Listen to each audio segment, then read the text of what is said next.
Hadirin yang dirahmati Allah Subhanahu wa Ta'ala, kita sedang berada di dalam bulan yang penuh dengan berkah, bulan di mana Allah Subhanahu wa Ta'ala menggandakan setiap pahala yang kita kerjakan. Bicara tentang kelebihan daripada Ramadan, semua kita tahu. Anda dan saya juga tahu bahwa Ramadan banyak kelebihan yang Allah simpan, terlebihnya puasa. Apakah itu sholat tarawih, apakah itu sedekah, apakah itu bagi takjil di sore hari, apakah itu tilawatil Quran. Akan tetapi menjadi sebuah pertanyaan,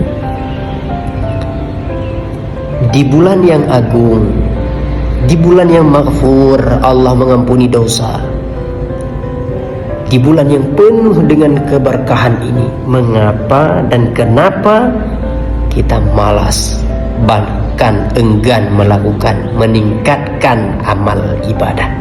Mengapa peningkatan level setiap kegiatan amal ibadah tak selalu ada peningkatan? Adakah jawaban dari hal tersebut? Jawabannya karena terlewatinya bulan sebelumnya dengan membawa hati yang kotor hingga ke dalam persiapan Ramadan. Hadirin yang dirahmati Allah Subhanahu wa Ta'ala, contoh yang amat biasa, kita melewati di mana terdapat tumpukan sampah. Jauh-jauh sebelumnya kita sudah mempersiapkan diri.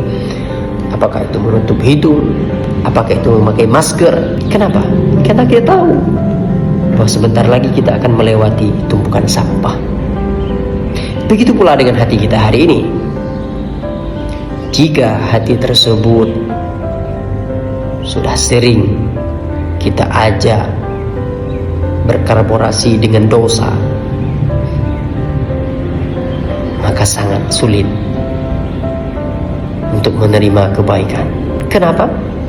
Karena sering kita melewati tumpukan sampah dan menganggap baunya yang busuk tersebut hal biasa. Lantas bagaimana Ramadan ini? Buatlah kesadaran, munculkan keinsafan di dalam hati untuk meningkatkan amal ibadah, karena semua itu dilandaskan oleh diri kita sendiri.